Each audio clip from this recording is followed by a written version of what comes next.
The MadCatz Midi Pro Adapter, is it worth the $40 and does it really improve your overall gameplay? We're going to talk about that and other things here on this episode and review of Cena's Corner. Cena's Corner, world's #1 rhythm game reviewer. What's up, guys? Alright, finally, I get my hands on one of these bad boys right here, which is the MadCatz Midi Pro Adapter for the Xbox 360. I also do have one of these for the PS3 because I do have some friends that plays Rock Band on Rock Band 3 on the PS3. Just yet to get the actual game itself. But let's talk about the overall functionality of this, which works the same for the 360 and the PS3. Of course, the only differences will be the button layout and so on and so forth. But on the 360, you do have your guide button. You do have your four buttons as usual, the Y, X, B, and A's, as well as a directional pad, back and start. And on here is a sensitivity wheel. So if you've done all your adjustments and you still feel you need a little bit more or a little bit less sensitivity, you can first try to do that just from the brain itself, and it globally controls all of the triggers that is plugged into your drum brain. On the back, there is a clip. Now, I forgot the clip in the house, but this is 3 ways it can be mounted. One, you take the clip off like I have it here, and then the 4 feet is for you just to sit it on the surface. These feet work very well. I sit on top of my brain and it doesn't slide off anywhere. Or you can put the clip in and it can be attached to a belt. Also, if you have the Fender Squier, there's some feet up here at the top that slips into the guitar itself, and then you use the actual screw that screws in for your strap on the bottom. You unscrew that, hook that on there, and screw that back on, and it sticks right into the guitar. Also, to the far left, right here, is an overdrive button, because your keyboards and the Fender Squier does not have overdrive built into them, of course, if you're using a regular keyboard. So, let's talk about the functionality of these things and what you will need. If you buy this, you do need to go out and buy yourself a cable like this, which is a standard MIDI cable, 5-pin DIM. Make sure it is a 5-pin. This will cost you about $8 if you go buy one of these directly from Radio Shack, which is the cheapest place I found them at. Other places like 12, 13, 15 bucks. So with this bad boy, let's talk about it. First of all, if you do have the Fender Squier or is going to buy one, you do have to have this box. It is mandatory. If you do not have this box itself, you will not be able to map your Fender Squier into the Rock Band 3 game. This also explains how U-Rock Guitar was able to get their guitar to work with Rock Band 3. I will repeat this during this review right here so you guys ever know, because I just want to do a review on it. The the U-Rock Guitar does not have the technology that Fender has built for the Rock Band 3 Fender Squier in it. They're using the bridge of being able to use MIDI to be able to get that in there, and they upgraded their software. So they're doing theirs by software, where the Fender Squier has this hard built in. And you have to have the MadCatz Midi Pro Adapter for that guitar to work. Just wanted to throw that out there in case you have one or getting one. I have written Fender to do a review of the Squier, so I'll let you guys know how that goes.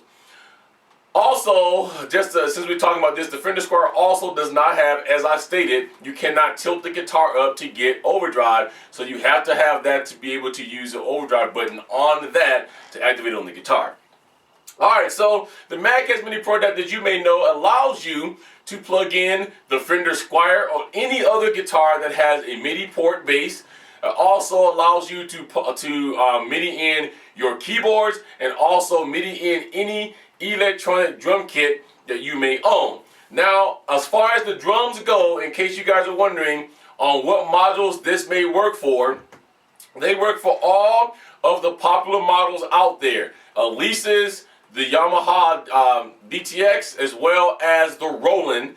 I've also tested it with the DD502 brain, and it also will work with that. So I'm beginning to believe that anything that has a MIDI port in it, this will work. Now, how does it work? My first biggest thing is MIDI is very complicated. Now, I don't know anybody out there listening to me has ever had to do anything with MIDI, but MIDI can be very complicated and is not really what I would consider to be very user-friendly. So if you remember way back in the day when they discussed having this come out, I said that the only way that this would work for a consumer is if they make this flawless and seamless, meaning basically plug and play. I'm happy to tell you that's exactly what it did. It is plug and play. You will get a booklet in there. You want to keep that because it will tell you all of the MIDI map note numbers that you can use to make different things happen.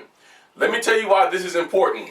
I plugged this directly in and it kicked on and it worked. I didn't have to do any adjustments to the MIDI note numbers. I didn't have to remap any MIDI note numbers. I didn't have to do anything I didn't want to. I just plugged it in and it worked. However, at least on the Roland TD8, and by the way, if you're using the Roland TD8 and you need some help with how to set your MIDI note numbers, if you want to change them around, what I'm about to discuss, drop me a line down here, and if you didn't get the benefit to do a video, I'll do a whole video on it.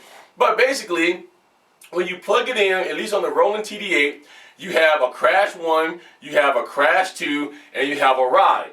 Crash 1, meaning it should be a blue. Crash 2, anything you want to map it to. And the ride should be the green. However, what's going to do is it's going to make, like in my case, I have a yellow that's mapped on my left side, and then the blue here, and then the green here. So it took this one that's meant for yellow and the blue, and both of them were green. And then down here below where my green one usually is, it was blue. All you have to do in that case is go back into your MIDI note number settings and just flat out change the number. You look at that book, and I just went in there and I changed the one over here to a yellow pad number. I changed the green up here, I'm used to it being blue, to a blue number, and then down here to whatever the number was for green, and it worked perfectly. The other thing that makes this flawless is, for the drums at least, you now have the most perfect, most accurate set you can ever get. And that is because of the fact that your drum module controls everything. All the MIDI adapter does is take all those MIDI notes and transfer them into a signal through the USB that the Rock Band 3 game can understand. But now there's no more issues with not enough power for the cymbals. There's no more issues with a lot of missed notes, because if you go in there and you tune down or up the sensitivity according to your play style or how sensitive you want it to be, man, it's dead accurate. This is something that we should have had in Rock Band 2, and I don't know, maybe people would have went and bought more electronic drum kits, because this is dead on accurate. This is more accurate ever than what the Ion drum kit or the drum module could ever be. If you have an Ion, don't snub this because you go, I have an Ion brain. This thing is more dead accurate than the Ion brain. It is worth the investment, especially if you already own a drum module anyways. It's worth the $40 investment because it clears up all your headaches. Plus, people like me who in the future will be doing some drum covers people ask me to do. Now, the only reason I have never done them in the past is because of the fact that I had to unplug all of my stuff from my drum brain and then replug everything back into an Ion module so I can play it in Rock Band, and that was not only tiring but a lot of wear and tear on my cabling. Now I don't have to do that. Everything is plugged directly into my drum module and it stays there, and I just plug this thing in. The other thing that makes this good is because now you have one set for everything. So if you have a PS3 and Xbox 360, all you have to have is the module for the Xbox 360 and the module for the PS3. Just plug whichever one in and you're ready to roll. When it comes to keyboards, it allows you to plug in all of your popular keyboards. Yamaha, Roland, all those, Yamaha, I said Roland, I'm thinking drums, but Yamaha and Korg and all those famous people, plug it directly in. Casio's works, okay? Now, I haven't tested it myself, but I have watched many videos of people who has done it. And I forget the guy's name, but there's one guy who has a full-fledged keyboard. He's really rocking it out, and it works perfectly. The one thing that I was able to notice, though, is that in the keyboard parts, the sound of your keyboard actually goes through the gate. So he was changing he was changing things. Now, for me, it looked like it was coming through the game. He may have had an amp there, but I didn't see one. So for what I saw, it looked like it was coming through the game, and he was changing sounds and the whole nine. Also works for your guitar. If you have a wireless or a MIDI-able guitar, this works for that as well. All right, so I'm really excited about it. I have fun playing rock band drums again, because even though I'm not one of those people that go 100% for score, my whole thing is when you hit something and you know you hit it and it comes up as a miss in the game, it just doesn't make you want to play the game anymore. With this, it is so dead accurate that even if I do have a problem with, and I know I hit it, I can go in and just adjust the sensitivity either on the wheel of the module itself or within my module, or the wheel of the MIDI Pro adapter or my module, and it's going to work. The one thing I will encourage you to do though is go ahead and recalibrate when you put this on there, because like anything else, you're going to get different calibration notes and readings because you changed the interface in the way that this works. So you do want to go and recalibrate after you hook all this up. So time to be sure I didn't forget anything. So yeah, I luckily found this one. I just went to Best Buy the other day and said I was looking for it, and there was only two, and I jumped on it and I bought it. As you guys know, the Xbox 360 one has been really hard to come by. MadCatz swear that they're now shipping in full bore. I was supposed to get this months ago. Okay, so I put that out there. Everybody asked me why it's taking so long to do it. I was supposed to get one of these months ago, but my PR rep, who has not been very good recently, has fallen by the cracks. So I decided to go out and buy one because I wanted one and I wanted to just review for you guys so that you guys know to go out and if it's good to go out and buy or not. Also, coming up, I will have another solution for you if you want to get one of these but you don't want to or you can't afford to go out and get an actual drum module that's going to run you anywhere from $200 to $2,000, okay, depending on which one you want to buy. It's called the MIDI J5 Pro.